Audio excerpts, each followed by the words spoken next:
Welcome student.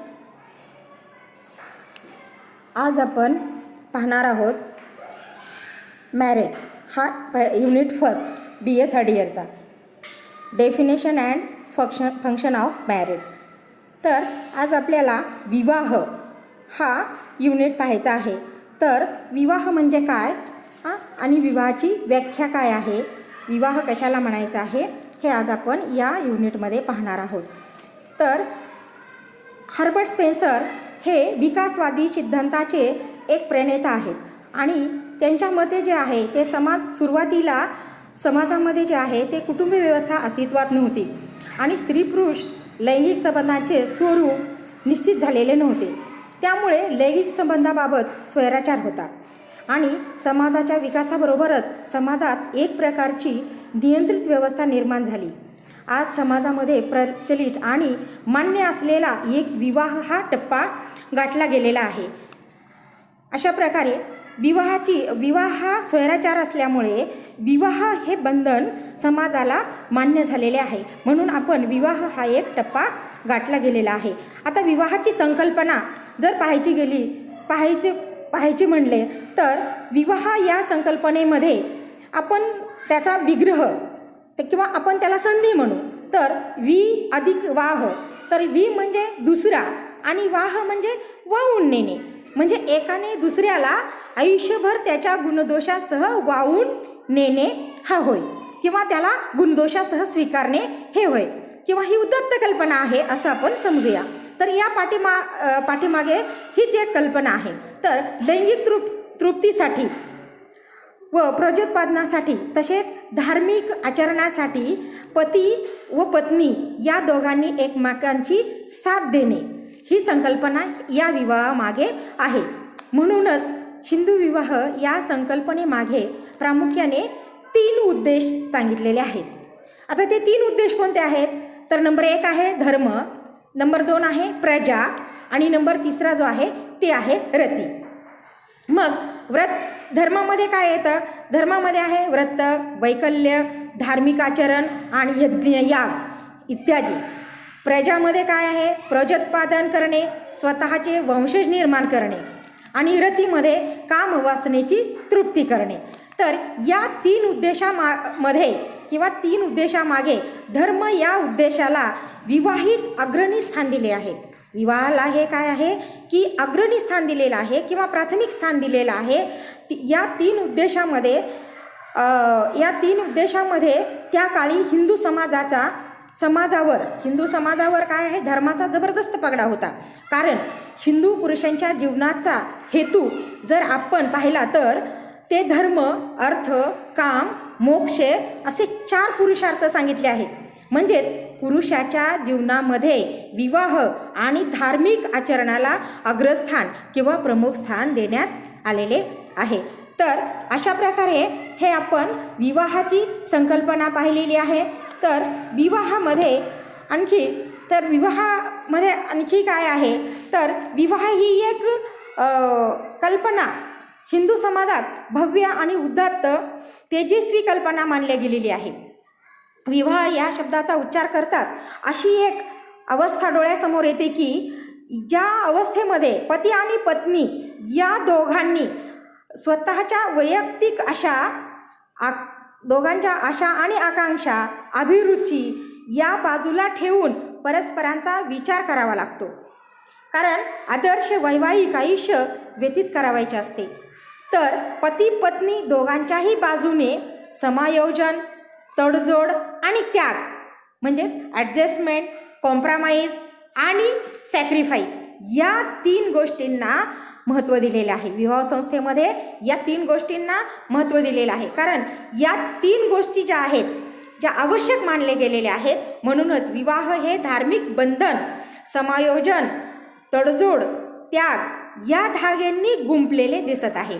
म्हणूनच हिंदू विवाह हा सामान्य व्यवहार मानल्या जात नाही. कारण सामान्य व्यवहार मानला जात नाही तर तो एक पवित्र बंधन आहे किंवा विवाह हा एक पवित्र बंधन आहे किंवा धार्मिक संस्कार मानला जातो. म्हणून विवाहाला समाजामध्ये अतिशय महत्त्वाचे स्थान आहे किंवा अग्रणी स्थान मानले गेलेले आहे.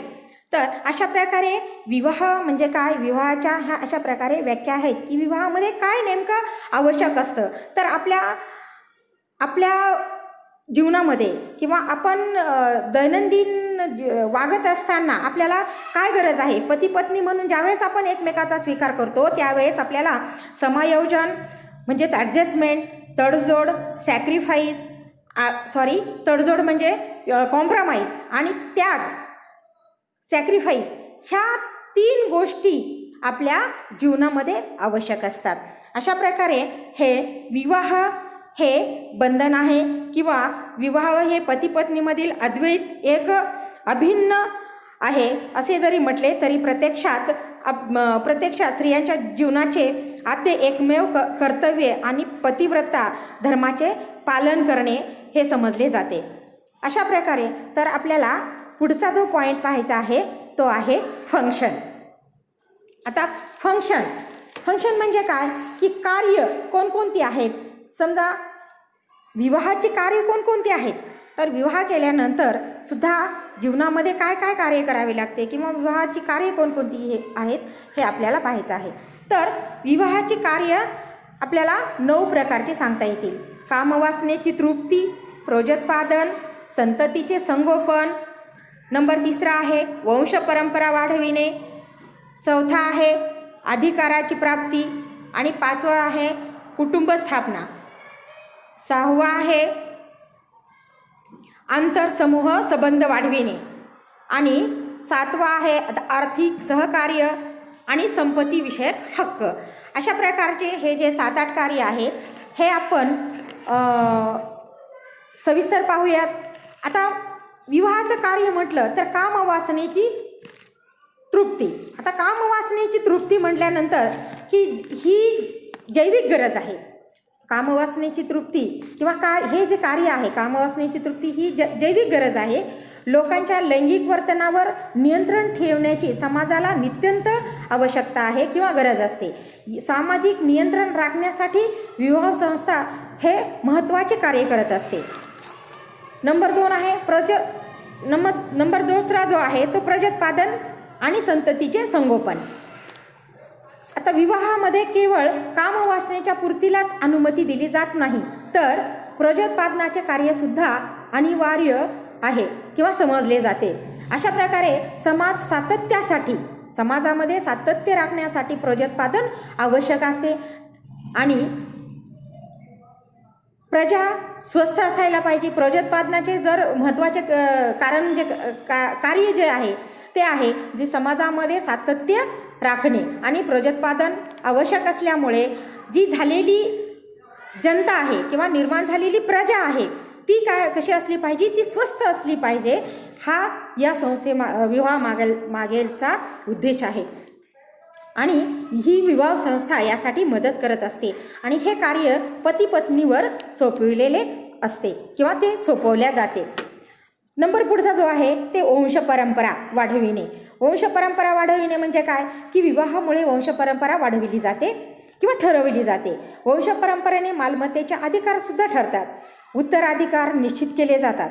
कारण वंशपरंपरा वाढल्यानंतर वंशपरंपरेमध्ये जे स्वतःचे वंशज असतात त्यांना मालमत्तेचा अधिकार दिला जातो आणि त्यांनाच अधिकार देखील ठरवला जातो की तुम्हाला या मालमत्तेचा अधिकार आहे किंवा निश्चित केला जातो.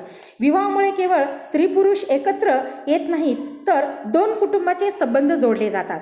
जे विवाह झाल्यानंतर पती आणि पत्नी फक्त हे दोघंच एकत्र येत नसून 2 कुटुंबामधील असे घनिष्ठ संबंध वाढले जातात. त्यामुळे विवाह ही एक संस्था व्यवस्थित आहे किंवा चांगल्या प्रकारची आहे किंवा हे विवाहाचे एक कार्य आहे.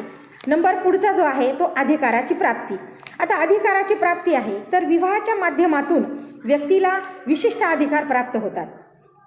अधिकाराच्या माध्यमातून काय आहे की विशिष्ट अधिकार प्राप्त होतात. विवाहामुळे परिवारातील तसेच समाजातील एक जबाबदार घटक म्हणून मान्यता देखील मिळते. संतती प्राप्त करून परिवाराची स्थापना करायला अनुमती दिली जाते आणि विवाहामुळे या कर्तव्यपूर्तीचा काय होतो अधिकार प्राप्त होत असतो. म्हणून या अधिकाराची प्राप्ती देखील विवाहामुळे होते किंवा या विवाहाच्या कार्यावर अवलंबून असते. तर कुटुंबाची स्थापना. आता कुटुंबाची स्थापना कुटुंबाची स्थापना पण काय आहे की हे विवाहाचे सार्वत्रिक आणि महत्त्वपूर्ण कार्य आहे. हे काय आहे? कुटुंबाची स्थापना ही विवाहाचे सार्वत्रिक आणि महत्त्वपूर्ण कार्य समजले जाते. कारण कुटुंब स्थापनेतूनच प्रजनन, संगोपन, आर्थिक सहाय्य, संस्कृतीचे जतन आणि सांस्कृतिक संक्रमण साधले जाते. अशा प्रकारचे कुटुंब जर स्थापन झालं तर या 3 गोष्टी महत्त्वपूर्ण समजल्या जातात. आता आंतरसमूह संबंध वाढवणे. आता आंतरसमूह संबंध वाढवणे म्हणजे काय की आंतरसमूह संबंध म्हणजे विवाहामुळे केवळ 2 व्यक्ती एकत्र येत नाहीत, तर कमीत कमी 2 गट एकत्र येतात आणि व्यवस्थित एकमेकाबरोबर काय करतात, त्या सहकार्याने राहू शकतात. आता आंतरसंबंध समूह वाढविणे.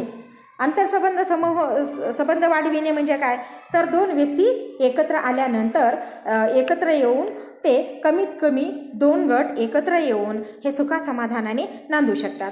पुढचा जो आहे आर्थिक सहकार्य. आर्थिक सहकार्य काय आहे तर आर्थिक सहकार्य हे दोघांच्या विवाहामुळे स्थायी स्वरूपाचे परस्परात आर्थिक सहकार्य प्राप्त होते.